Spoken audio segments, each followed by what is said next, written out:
नमस्कार मंडळी, स्वागत आहे तुमचं खबरनामा न्यूजमध्ये, जिथे मिळतात खऱ्या आणि थेट बातम्या। आजची खास बातमी संपादक नरेंद्र काळे यांच्या संपादनातून। पाहूया नेमकं काय घडलं। नमस्कार, मी ॲडव्होकेट रामदास गावटे, पारनेर तालुका सहकारी साखर कारखान्याचा एक वकील म्हणून मी काही घडामोड जी नुकतीच घडलेली आहे या संदर्भात माहिती देत आहे।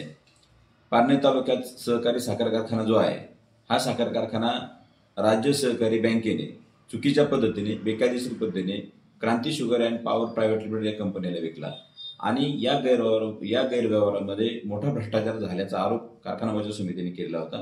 या संदर्भात आम्ही माननीय पारनेर न्यायालयामध्ये एक याचिका दाखल केलेली होती, एक दावा दाखल केला होता आणि त्या दाव्याच्या अनुषंगाने गुन्हा दाखल करण्याचे आदेश झाले होते। तर त्याच्यामध्ये राज्य सहकारी बँकेचे 2 आरोपी, वरिष्ठ अधिकारी, त्याचप्रमाणे क्रांती शुगर कंपनीचे 9 संचालक असे एकूण 11 जणांचा गुन्हा दाखल झाला होता। त्यानंतर आरोपींनी रिव्हिजन याचिका मान्य सत्र न्यायालयात दाखल केली होती, ती देखील कोर्टाने फेटाळून लावलेली आहे। आणि रिव्हिजन याचिका फेटाळल्यानंतर हे जे काही आरोपी आहेत, राज्य सहकारी बँकेचे 2 अधिकारी यांनी सत्र न्यायालय अहमदनगर येथे जामिनाकरता, अटकपूर्व जामिनाकरता एक अर्ज दाखल केलेला होता।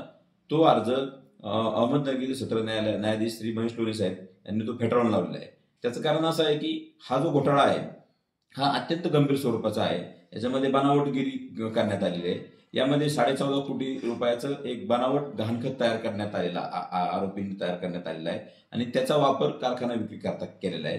त्याचप्रमाणे विक्री व्यवहार करताना 300 ते 400 कोटी रुपयाचा जो साखर कारखाना आहे, याची विक्री केवळ 500 रुपयाच्या मुद्रांक शुल्क भरून करण्यात आली। त्यामध्ये मुद्रांक शुल्क त्या ठिकाणी बुडवण्यात आलेलं आहे। तसंच कारखाना विक्री करता जो काही सातबारा जोडावा लागतो, त्याच्यात देखील बनावटगिरी करण्यात आलेली आहे आणि त्यामध्ये शासनाचा 20 कोटी रुपयाचा जो काही बोजा होता त्यात सातबाऱ्यावरती, तो लपवण्यात आलेला आहे आणि अशा पद्धतीने तो बनावट सातबारा तयार करून त्याची विक्री करण्यात आली आहे।